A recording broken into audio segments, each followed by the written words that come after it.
Audiencia, buenas noches y gracias por sintonizar Estación Siniestra. Esta noche marcaremos el inicio de una época especial, en donde la oscuridad se hace más densa, el frío se cuela por cada rincón, y con este macabro episodio de Premoniciones, damos la bienvenida a Octubre de Horror, un mes donde lo paranormal puede estar más cerca de lo que imaginas. Así que apaga la luz, sube el volumen, comencemos.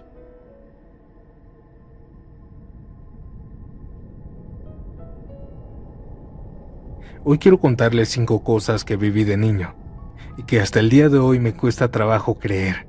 No sé si fue casualidad o realmente tiene que ver con la muerte, pero cada vez que lo recuerdo se me enchina la piel.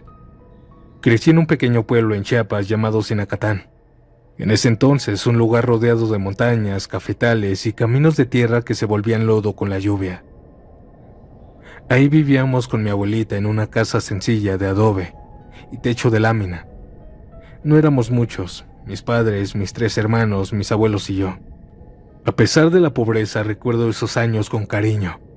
El olor a pan con café por las noches era fundamental. También jugaba a las escondidas con mis amigos. El sonido de las campanas de la iglesia a las 6. Pero había algo que siempre me dio miedo. Desde que tengo memoria, el canto del tecolote. En el pueblo existía un dicho que todos repiten con respeto y miedo. Cuando el tecolote canta, el alma se levanta, o el indio muere. Nadie sabía exactamente de dónde venía esa frase, pero todos la tomaban muy en serio. Según contaban los mayores, el tecolote, un ave nocturna parecida a un búho, anunciaba la muerte. Pero no cualquier canto. Cuando se anunciaba era un canto muy diferente al natural que hacían. No era algo que se dijera por superstición nada más, pues muchas veces cuando uno de ellos cantaba cerca de alguna casa, en cuestión de días alguien fallecía.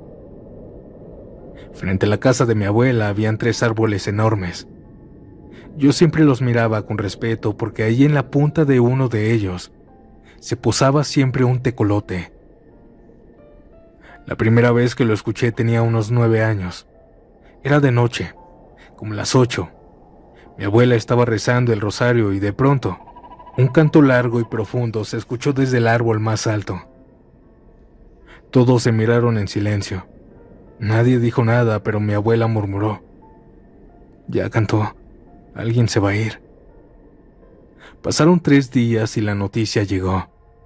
Un vecino que vivía a varias casas de distancia había muerto repentinamente. Yo no entendía del todo, pero sentí miedo. La segunda vez fue más extraña. Una señora del barrio, Juanita, llevaba meses enferma y todos sabían que no se recuperaría. Una tarde cerca de las 7, mi mamá y yo salimos a comprar pan. El cielo ya estaba oscuro. Cuando pasamos frente a la casa de la señora, escuchamos el aleteo de algo. Miramos arriba y ahí estaba. El tecolote voló desde la nada y se posó en un árbol justo al frente de su ventana. Cantó 3 veces. Alguien que estaba cerca de nosotros dijo en voz baja: «Ya viene por ella». A los 2 días amanecimos con la noticia de que Juanita había muerto. Una tercera vez lo escuchamos cuando murió el maestro Ramón, un hombre querido en el pueblo. Aquella noche todos cenábamos en casa cuando el canto sonó más fuerte que nunca. Era como si estuviera justo encima de todo el pueblo. Mi abuela se asustó y dijo: «Ese canto no es para cualquiera». A la mañana siguiente avisaron en la escuela que el maestro había fallecido de un infarto durante la madrugada. La cuarta vez todavía más inquietante fue. Mi tío Pedro había salido de viaje y no sabíamos nada de él. Una noche con el viento, con una ligera brisa y con un silencio pesado, el tecolote volvió a cantar. Esta vez no se posó en ningún árbol. Simplemente voló en círculo sobre la casa y después bajó al patio, y su canto sonó como un lamento. Mi abuelita salió enojada al patio con una escoba y lo corrió. Pero 3 días después llegaron noticias desde San Cristóbal. Mi tío había fallecido en un accidente en su tráiler. Se volcó en un barranco. La última vez que lo escuché fue la que más me marcó. Una vecina, a la que todos llamaban la tía, estaba fuerte y sana. Nadie imaginaba que algo pudiera pasarle. Una noche cualquiera el canto del tecolote rompió el silencio del pueblo. Y esta vez no fue 1 ni 3, fueron 7 cantos seguidos. Eso no es normal, dijo mi abuela con el rostro pálido. Al día siguiente la tía cayó gravemente enferma, y en menos de 2 semanas la muerte se la llevó. Con el paso de los años dejé Sinacatán, crecí y formé mi familia, y ahora vivo en la Ciudad de México. Muchas veces pienso en esos días y en aquel canto que siempre anunciaba algo que nadie quería oír. No sé si fue casualidad que el tecolote apareciera cada vez antes de una muerte, o si realmente hay algo más allá que no entendemos. Esta fue mi historia, audiencia. Buenas noches.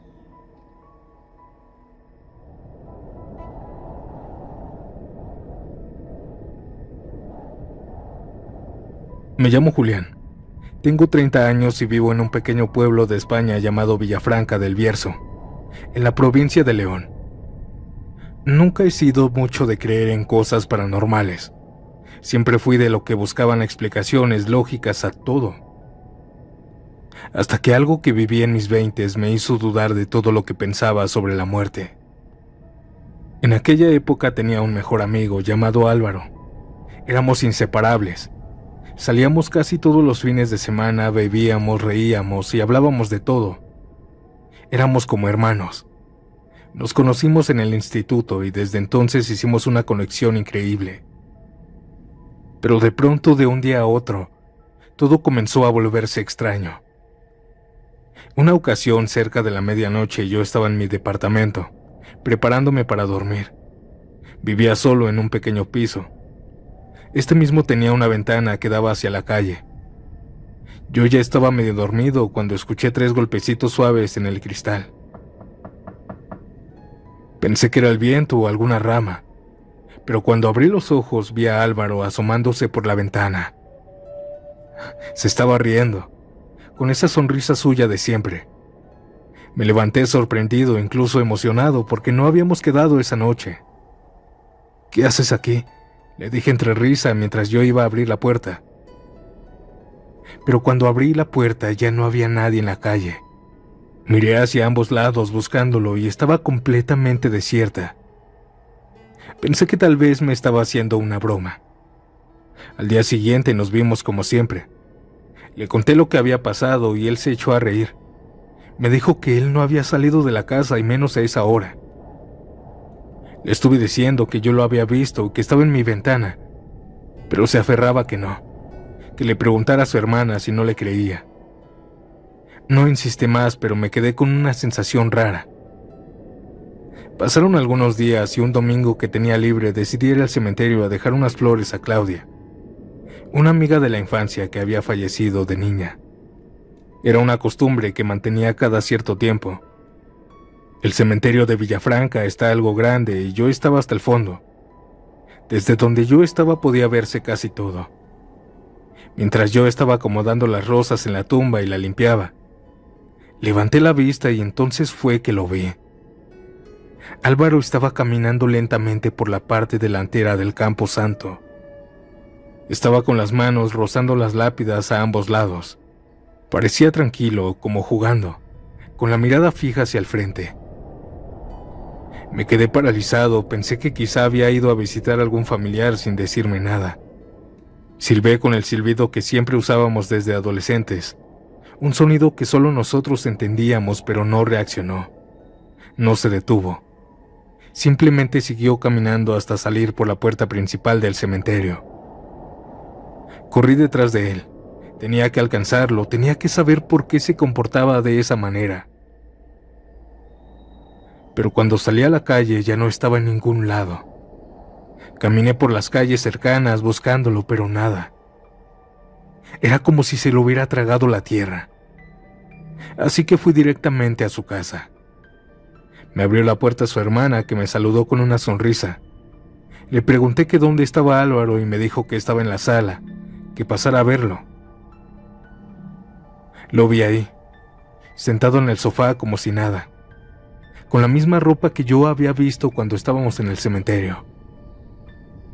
Sentí un escalofrío recorrerme todo el cuerpo.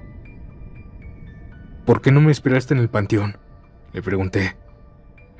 ¿Qué dices?, respondió confundido. No he salido de casa en todo el día. Yo me reí pensando que me estaba bromeando otra vez, pero su hermana confirmó sus palabras. Me dijo que toda la mañana había estado ahí y que no había salido a ningún lado. Yo sabía lo que había visto. Era él, era imposible confundirlo.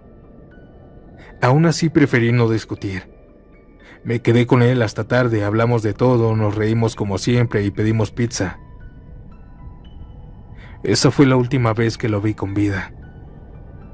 2 días después recibí la noticia más dura de mi vida. Álvaro había tenido un accidente en el trabajo. Se había resbalado y cayó desde un 3er piso. Murió en el acto. Cuando me lo dijeron, el mundo se me vino abajo. Pero lo que más me perturbó fue recordar aquella noche en que lo vi en mi ventana y aquel día del cementerio. A veces pienso que fue una especie de aviso, una despedida anticipada que su alma intentó darme sin que él mismo lo supiera.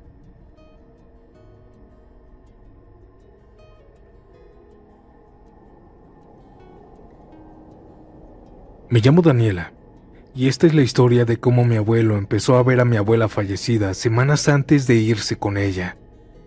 No quiero adornarlo ni exagerar. Voy a contarlo como pasó en nuestra casa. Vivíamos varios en la casa de mis abuelos. Mis papás, mis hermanos, unas tías, mis primos y yo. Era una casa sencilla de 2 pisos. Abajo estaba la sala con un sillón que ya pedía cambio, la mesa al centro y al fondo la cocina. Arriba varios cuartos, al igual que en el patio. Mi abuelo dormía en el de abajo, en la esquina. Desde que murió mi abuela, ese cuarto se volvió más silencioso. Mi abuelo durante ese año cayó un poco en depresión. Ya casi no hablaba con nadie.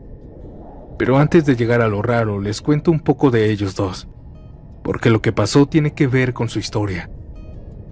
Mis abuelos se conocieron afuera de un cine en los años 60. Mi abuelita se llamaba Susana, aunque mi abuelo siempre le decía mi Susanita. Ella estaba formada para ver una película con sus amigas. Era una tarde lluviosa. Mi abuelo iba pasando, no traía para el boleto, solo iba para el camión.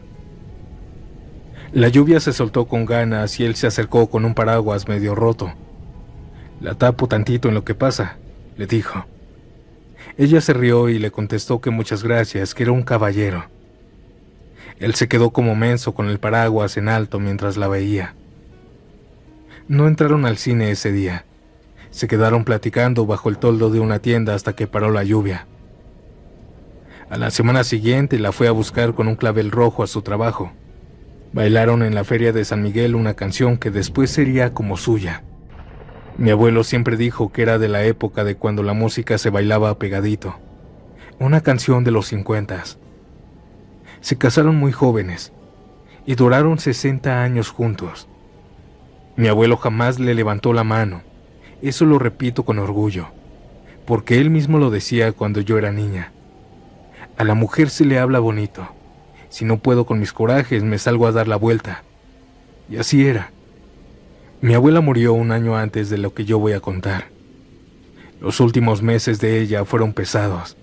Hospitales, recetas, caminatas cortas por el patio para que le diera el sol. Mi abuelo quedó hecho polvo cuando ella ya no estuvo. Lloraba bajito en la cocina, con la taza de café en la mano. A veces se le olvidaba comer. A veces prendía la tele solo para oír voces. Pero también hacía cosas que daban ternura. Ponía esa canción, su canción, y la tarareaba mientras lavaba los trastes. Decía que así no se le olvidaba la voz de ella. Unas 6 semanas antes de que él falleciera, empezó todo. Era una madrugada. Como a eso de las 3, de repente escuchamos que mi abuelo gritó desde su cuarto: vengan, vengan rápido. Todos pensamos que se había caído porque ya le fallaban las rodillas. Mi papá y yo corrimos hacia él.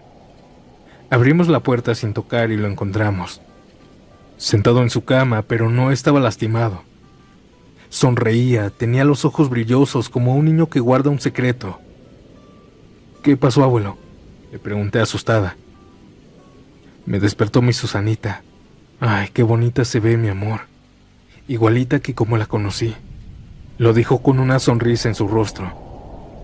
Dijo que también le aclaró Susanita que no se asustara, que ya no le iba a doler nada, pues para ese entonces a mi abuelo le habían detectado una enfermedad terminal. Esa noche nos quedamos callados. Mi papá le tocó la frente y mi tía le tomó el pulso, todo normal. Pero mi abuelo seguía contento. No lo habíamos visto así desde hace mucho. Pero mi tía le dijo que quizás solamente era un sueño, que se acostara otra vez a dormir. Mi abuelito entusiasmado dijo que si fue un sueño que ojalá se repitiera. Nos regresamos a dormir con el susto y con la idea de que solo había soñado. Al día siguiente mi tía le dijo que no asustara, que esas cosas no se decían porque luego uno las jala. Él sonrió y esa noche volvió a hablar de ella, y la siguiente también. No lo gritaba ya. A veces lo escuchábamos a las 2 de la mañana conversando bajito, riéndose.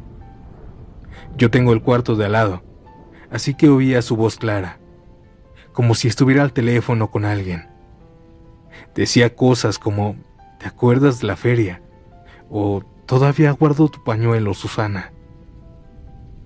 Me daba alegría escucharlo reír, porque ya no estaba llorando por ella. Pero también me ponía nerviosa, por la salud mental de mi abuelo. Pero empezaron a pasar detalles raros, de esos que uno puede explicar pero que sumados ya no dan tanta explicación. Por ejemplo, de pronto la casa olía a rosas, no siempre, de repente, pero siempre era en el cuarto de mi abuelo. Al salir o al bajar de la escalera te pegaba ese olor fuerte. Mi tío dijo que quizá alguien había dejado abierto un aromatizante. Buscamos, pero no había nada. Los días siguieron y escuchaba yo a mi abuelo. Una noche yo ya estaba por dormirme. Oí que en el cuarto de mi abuelo sonaba música bajita, esa misma canción que ambos tenían. Me quedé en la puerta, sin entrar. Solo escuchaba los débiles pasos de mi abuelo por varios minutos. Al día siguiente, en el desayuno, mi abuelo lo dijo como si fuera lo más normal. Anoche bailé con tu abuela. Me pidió que pusiéramos nuestra canción y lo hice. ¿Y con quién bailó?, preguntó mi hermano medio en broma. Con tu abuela, ¿con quién más?, respondió él y se rió solito. No insistimos. Mi papá, preocupado, lo llevó al doctor. Le revisaron azúcar, presión, todo. Le dijeron que todo estaba bien dentro de lo que cabe, que los sueños con la esposa era parte del duelo, que podía tomar una pastilla para dormir más profundo. Mi abuelo la aceptó, pero yo creo que no se la tomaba, porque seguíamos oyéndolo platicar en las madrugadas. Un par de veces lo sorprendí en la cocina preparando 2 tazas de té. Dejaba una al frente de la otra, en la mesa. Yo le decía que bastaba con una y él sonreía. Es que tu abuela toma el té más caliente. Hay que dejarle su taza. Dejaba también un plato con 2 galletas Marías como a ella le gustaban. Eso sí me enchinaba la piel. Pero después le creí. Una noche mi abuelo se puso grave y lo tuvieron que llevar al hospital. Todos se fueron excepto yo, pues me quedé a cuidar la casa. Ya eran como las 11 y yo estaba en mi cama, cuando de pronto escucho que el ropero del cuarto de mi abuelo se abrió. Sé que suena raro, pero todos conocemos los ruidos de nuestras casas. El rechinido del ropero es muy particular, pues es rígido, no se abre solo. Y a los pocos segundos, la puerta volvió a cerrarse despacito. Me quedé tiesa. No oí paso, solo el cierre, como si alguien hubiera sacado algo. Esa ocasión mi abuelo regresó 2 días después ya un poco mejor. Pero mi abuelo empezó a hablar de fechas. Dice tu abuela que ya casi. Comentó una tarde. Nadie le contestó. En la cena de un jueves, ya no nos habló en claves. Susana va a venir por mí en estos días. Quiero que si están despiertos no lloren, por favor. Fue un momento incómodo. Nadie supo qué decir. Mi tía rompió la tensión preguntando si quería más comida. Yo le toqué la mano. Me sonrió. Le pregunté que si le daba miedo, pero me dijo que no, que le dio más miedo cuando ella se fue. Esa noche antes de dormirme, no sé por qué me puse a rezar. No soy de rezar mucho, pero lo hice. Me dormí tarde, mareada entre la idea de que todo eran sueños y la posibilidad de que no. Me desperté a las 5 de la mañana con escalofríos. No fue un ruido, fue como una alarma en el cuerpo. Fui al baño. Al salir, me quedé un segundo parada en el patio.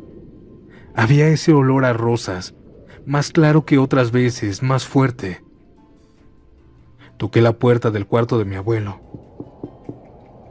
Abuelo, ¿estás bien? Se quedó en silencio. Toqué otra vez, pero nada. Abrí. Todo estaba a oscuras, excepto por el radio que estaba prendido, y sonaba la música, aquella música que ellos tenían, muy bajita, ya que el aroma a rosas era fuerte. Mi abuelo estaba en su cama, medio de lado, con la cobija hasta el pecho. La mano izquierda la tenía extendida, como cuando invitas a alguien a levantarse. Tenía una sonrisa chiquita en el rostro. Le hablé, pero no respondió. Grité. Empecé a llorar y a pedir ayuda. Llegaron todos corriendo. Mi papá intentó reanimarlo, le habló fuerte, pero nada. Llamamos a emergencias, llegaron rápido y confirmaron lo que ya sabíamos. Mientras todo eso pasaba, la música se repetía una y otra vez. Nadie se dio cuenta en ese momento. Solo recuerdo de que en algún momento de la tarde nos percatamos. Ese olor tremendo a rosa se fue yendo también, como se va un perfume cuando abres la ventana. No voy a mentir, me dolió. Lloré días enteros, pero al mismo tiempo no sentí ese hoyo negro que sentí con mi abuela. No me gusta vender esto como un milagro, ni como un cuento. Para mí fue mi abuelo despidiéndose a su manera, y mi abuela cumpliendo lo que siempre hicieron. Venir por el otro cuando ya era hora. Si fue la mente, si fue el amor, si fue algo que no entiendo, da igual. Yo estuve ahí y lo viví. Mi abuelo presintió su muerte.